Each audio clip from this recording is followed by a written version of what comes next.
आदरणीय दर्शक महानुभावहरू, यहाँलाई पब्लिक स्पिकिङको आज पनि फेरि महत्त्वपूर्ण 9वटा फर्मुला 9 स्टेप यो पुरै भिडियो हेर्नु होला। विषयवस्तुको तयारी कसरी गर्ने, कसरी बोल्ने, सुरुवातमा कसरी बोल्ने, अन्त्य के गरी गर्ने, के हो टपिक्स नै आउँदैन सर। यो समस्या आम, चाहे मैले ट्रेनिङमा पब्लिक स्पिकिङको हाम्रो ट्रेनिङ हुन्छ त्यसमा दिँदाको कुरा होस् या चाहिँ यो भिडियो, यसका लागि विषयवस्तुको तयारी यानी कि कन्टेन्टको प्रिपरेसन यानी कि टपिक्सको सेलेक्सन जे भनौँ त्यहाँ बोल्नुपर्ने हुन्छ। पब्लिक स्पिकिङै भनेकै त्यही गर्ने नै हो, विषय दिने नै हो। अब यो विषय दिनका लागि 9वटा स्टेप छ। यो 9वटा स्टेप पुरै सुरुदेखि अन्तसम्म सार्नु होला र फलो गर्नु होला। आदरणीय दर्शक महानुभावहरू, म डाक्टर अनन्तराम केसी। अब भने यहाँहरूले व्यापक रूपमा लाइक र यसलाई सेयर गर्न विनम्र अनुरोध गर्दै अब सुरुवातमा के गर्ने भन्दा तपाईको नम्बर 1 तपाईले जो पब्लिक स्पिकिङमा भाषण उद्घोषण जे गर्नु परेको भए पनि तपाई उसको उद्घोषण गर्नु परे पनि भाषण यानी कि पब्लिक स्पिकिङ जे गर्नुस्, रेडियो टेलिभिजन जहाँ प्रस्तुति दिने भए पनि यो 9वटा स्टेप पुरा गर्नुपर्ने हुन्छ। नम्बर 1 मा मैले अघि नै भन्न खोजिसकेका थिएँ कि त्यो भनेको तपाईको रुचिको विषय, तपाईको शक्तिको विषय, स्ट्रेन्थ, तपाईको सेलेक्सनको विषय, तपाईको इन्ट्रेस्ट, स्ट्रेन्थ, तपाईले गर्दै आइराख्नु भएको जसरी बुझे पनि हुन्छ। इन्ट्रेस्ट मलाई थाहा छैन सर, थाहा छैन भने थाहा पाउनुहोस् कि तपाईलाई बढी, मैले यो अर्को भिडियो पनि मोटिभेसनल भिडियो भने तपाईलाई बढी यो मनोरञ्जन र लत बाहेक बढी जे सोच्नुहुन्छ, जे समाचार हेर्नुहुन्छ त्यो तपाईको क्षेत्र हो, तपाईको इन्ट्रेस्ट हो। तपाईँ जहाँ एकदमै डुब्न सक्नुहुन्छ, तपाईँ डेप्थमा जान सक्नुहुन्छ, तपाईँ प्यासन छ त्यसमा, तपाईँलाई एकदमै रमाइलो लाग्छ, इन्ट्रेस्ट भनौँ न, तपाईँ इन्ट्रेस्ट भएको क्षेत्र, खुबी भएको क्षेत्र, तपाईँको रुचि भएको क्षेत्र चाहिँ त्यो पहिला ठम्याउनुहोस्। यो नठम्यासम्म तपाईँ के गर्ने, तपाईको कहाँ जाने, के गर्ने भन्ने कुराको अलमल गर्नलाई के गर्नु पर्यो त, सबैभन्दा बढी रुचिको विषय के हो त्यो ठम्याउनु पर्यो। त्यही तपाईको क्षेत्र हो, त्यही तपाईको इन्ट्रेस्ट हो, त्यही तपाईको स्ट्रेन्थ पनि हो, शक्ति पनि हो।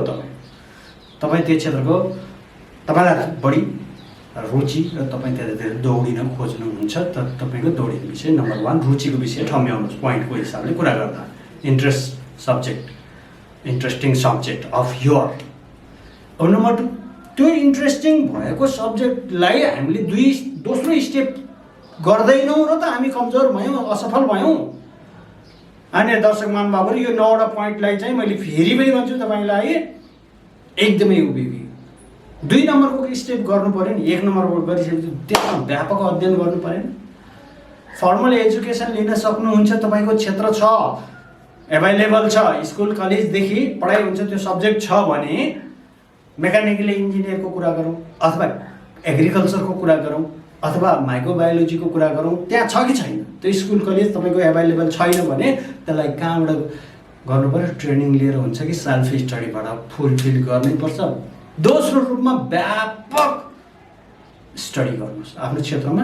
व्यापक भनेको मोर स्टडी एन्ड स्टडी, यसको विकल्पै छैन। हामी त्यही त चुक्यौँ, इन्ट्रेस्ट लागेको छ एउटा छ अनि पढेर अरू गरिरहेको छ।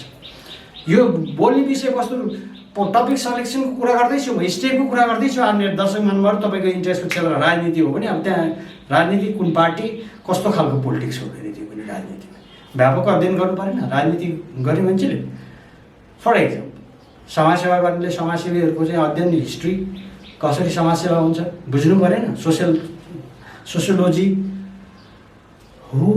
यो इन्फर्मल फर्मल दुवैले काम गर्छ।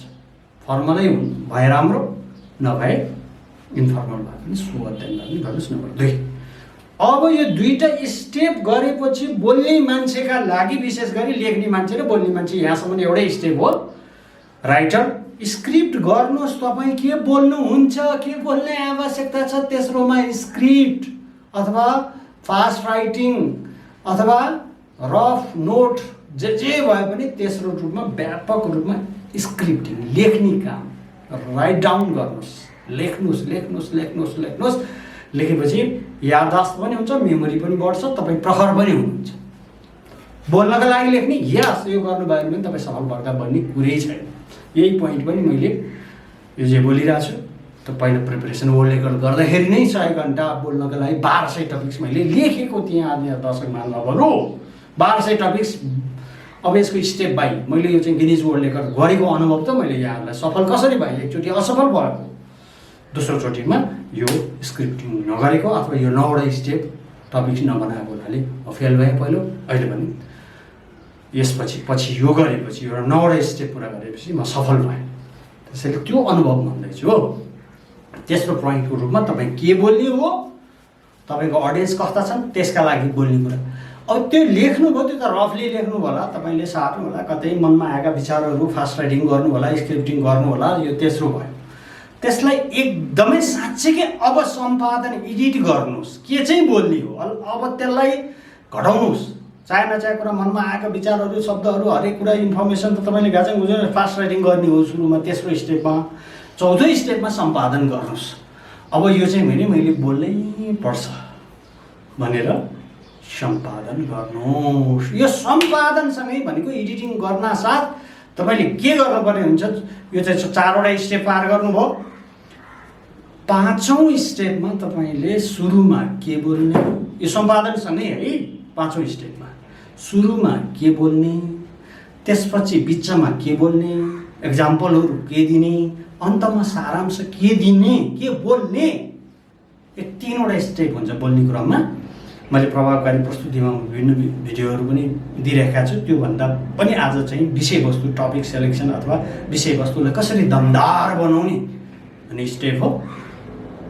यो 5औँ स्टेपमा तपाईँले सुरुमा के बोल्नु, बिचमा के बोल्नु, अन्त्यमा के बोल्नु, सारांश के बोल्नु, कोटेसन के गर्ने, त्यो क्रमबद्धता। अब यो सम्पादनपछि तपाईँले मनमा आएको विचार लेख्नुभयो तेस्रो स्टेपमा, स्क्रिप्ट राइटिङ गर्नुभयो, रफ राइटिङ गर्नुभयो, नोट बनाउनु भयो। अब सम्पादन गरेपछि 5औँ स्टेपमा त्यो स्टेप पनि मिलाउनुहोस्। अब 6औँमा अब यो अगाडि जुन 5औँ र 6औँ जुन चाहिँ अगाडि गरे पनि हुन्छ नभए अब बुँदागत अझै निचोडमा जानुहोस्। 6औँमा बुँदागत, पहिला 5मा बुँदागत गरेर 6औँमा अर्को गरे पनि हुन्छ। म 6औँमा आउँदैछु भनेको त्यो बुँदा त बनाउनु भयो। बुँदा बनाउनु अगाडि मेमोरी टेक्निकहरू सूत्र बनाउनु परेन।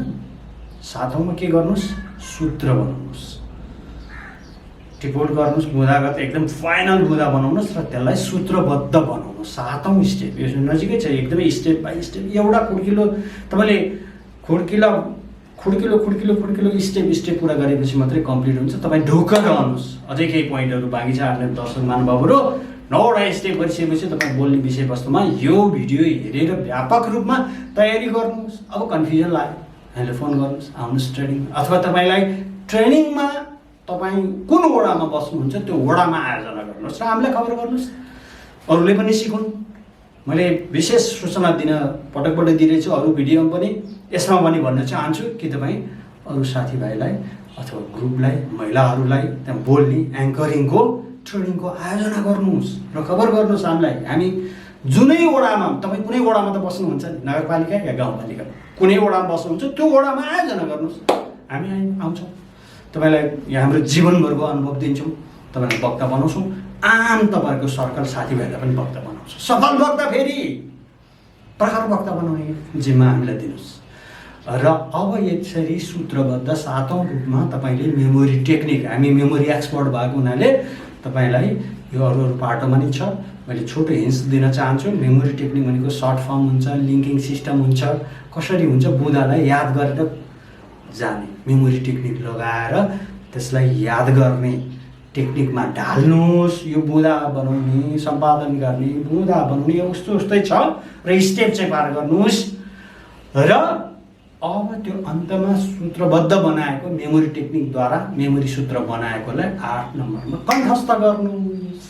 8औँ स्टेपमा अन्य दर्शक महानुभावहरू 8औँ स्टेपमा के गर्नुहोस् त, त्यसलाई कण्ठ बनाउनुहोस्। कण्ठ एकदमै कण्ठस्थ नभएसम्म सुरु लेखेर कण्ठ गर्ने, विचार थिङ्किङ गरेर कण्ठ गर्ने। स्टेपको चाहिँ जुन खुड्किलो छ नि, सिँढी छ नि, त्यो त 1 बाई 1 गर्नु, नत्र एक्सिडेन्ट पर्छ। तपाईँ बोल्छु भनेर गएको कुरा छुट्छ। बोल्नु नपर्ने कुरा बोलेर आउनुहुन्छ, बिर्सिनुहुन्छ, भुलिनुहुन्छ, बोल्दा बोल्दै गए सिद्धिएन। तपाईँ नोट बनाएर लिएर जाँदासम्म त नोट बनाएर नोटसम्म पनि सरसर्ती हेर्न पाइन्छ, त्यो अझ राम्रो होइन। तपाईँले त प्रखर वक्ता, महान वक्ता, सफल वक्ता बनाउनु खोजिएको हो, ठिकै छ। नोटै लिएर गएर नोट अगाडि राखेर स्टेज छ भने यसरी राखेर पनि तपाईँले चाहिँ योभन्दा अझै राम्रो त याद गरेर गएको, कण्ठ गरेर वाह क्या यसलाई चाहिँ आउँदो रहेछ भन्ने हुन्छ नि, कण्ठ गरेर जानु नै उत्तम हुन्छ। होइन भने नोट लिएर जानुहोस्, तपाईँले बनाएको सूत्र छन्, पोइन्ट टु दी पोइन्ट, त्यो सूत्र बनाएर लिएर जानुहोस्। कण्ठ गर्ने 8औं स्टेप, 9औं स्टेप अझै बाँकी छ, त्यो त हामीले गर्दैनौँ। यही नगरेर त हामी असफल भयौँ। महान र सफल वक्ता बन्नका लागि आदरणीय दर्शक महानुभावहरू, म यहाँहरूलाई विनम्रता यो 9 पोइन्ट, अरू यो 8वटा पोइन्ट चाहिँ मैले गर्न भ्याइन सकिनँ भने पनि यो 9 पोइन्ट त्यति महत्त्वपूर्ण छ। मैले पटक पटक भनिरहेको छु, दर्शक महानुभावहरू प्र्याक्टिकलमा आउनुहोस्, तपाईँ युजमा आउनुहोस्, तपाईँ नोट सार्नुहोस् र अभ्यास गर्नुहोस्, भिडियो बनाउनुहोस्। यही काम भन्दछ 9 पोइन्टले।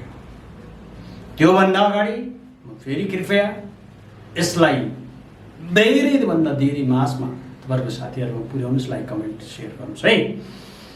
र अब भने 9औं पोइन्ट भनेको के हो? तपाईँ बोल्न जानु अगाडि तयारी गर्नुहोस्। Preparation is a half the तयारी भनेको प्र्याक्टिस गर्नुहोस्, रिहर्सल गर्नुहोस्, बोलेर जानुहोस्। यस, एकजना साथी छन् भने उसलाई राखे पनि छैन, त्यो पनि एक्लै ऐनामा हेरेर बोल्नुहोस्। तपाईँले जुन 8 स्टेप गरेका छ नि, कण्ठ गरेका छ नि, 8औं स्टेप, त्यहाँ के गर्नुहोस्? बोल्नुहोस्। अहिलेको समयमा त सेल्फी खिचेर रेकर्ड गर्नुहोस्। मिल्यो कि मिलेन भनेर अघि बोलेको कुरालाई पटक पटक हेरिरहनु मिल्यो नि, सच्याउनु मिल्यो, एडिट गर्न मिल्यो नि। अब भने थप्न मिल्यो, शब्दहरू पुगेको छ कि, पोइन्ट पुगेको छैन कि, उदाहरण मिलेको छैन कि, डाटा मिलेको छैन कि, हाम्रो आफ्नो काम हो। यो 8औं नम्बरको स्टेप पुरा गरिसकेपछि प्र्याक्टिस गर्नुहोस्, सेल्फ प्र्याक्टिस गर्नुहोस्, या साथीलाई राखेर गर्नुहोस्, परिवारलाई राखेर गर्नुहोस्, केही सीमित व्यक्तिहरूलाई म बोल्छु है, त म यसरी बोल्नु परिन्छ।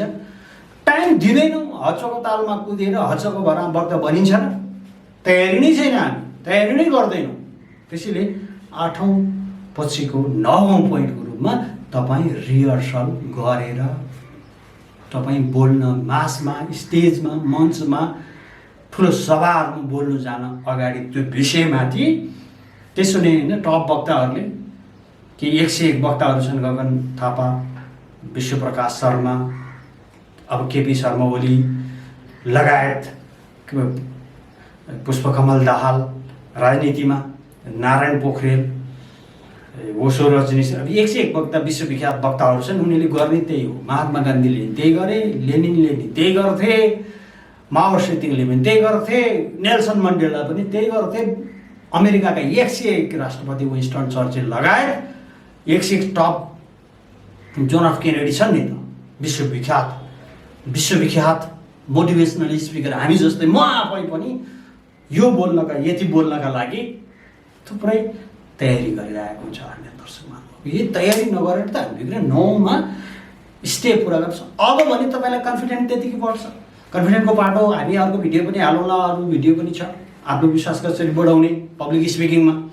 अब कन्फिडेन्टको एउटा बाटो चाहिँ तयारी हो, मूल बाटो, मेजर पोइन्ट भनेको त तयारी हो नि, प्रिपरेसन हो नि। अनि दर्शक महानुभावहरू, यो 9 स्टेप गरेर जानुहोस्, तपाईँ सफल वक्ता हुन्छ। यो सफल वक्ताको राज र रहस्यलाई मैले यहाँको बिचमा प्रस्तुत गरेँ।